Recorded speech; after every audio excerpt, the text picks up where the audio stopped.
Hello, my name's Chris, and I like listening to music, usually albums, usually from Pitchfork, giving them one listen and giving my first snapshot opinion, trying to find the diamond that's in there. But there is so much good music. There is so much good music. Three albums on Pitchfork today. The third I listened to was a rap album by Loss, I presume Loss, War on Drugs 2. 28 minutes long. Know nothing about him. Only 5k listeners on Spotify, which I was surprised by. So it's obviously very early days, and it's nice to, nice. There's only one way for this guy, and that's up. What he does really, really well. Real was the word that came to mind. This just feels real. You often hear many of the same claims in hip hop. Bullets flying and police sirens going off, and in with the wrong crowd. But I believe this guy that this was something that he was living. I hope it's not the case. Unless he's happy, I just hope he's happy. That's all I hope. Be that a semi-detached or the hood. I hope he's happy.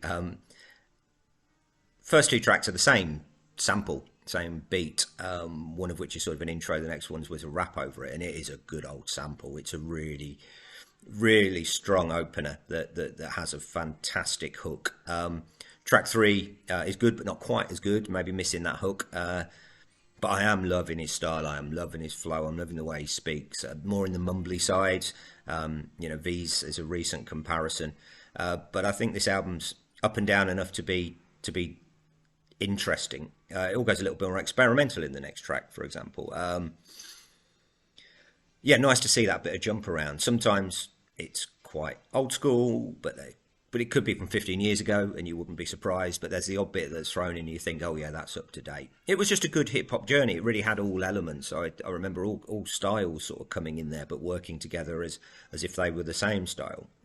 All in all, great. I'm not going to go forward with it because there's too much swearing. I'm not anti-swearing at all. I like a good swear. But I've got a 6-year-old, and when it's a little bit too much, and I have to have it on 3 rather than volume 7, so he doesn't hear it, it does take away a little bit. But that's who you are. That you should swear. If you want to swear, you jolly well swear. Okay, you should hear me when I stub my toe. I swear like a trooper. I'm giving it a 7, and I think Pitchfork gave it a 7.2. Well worth the time. Public service announcement.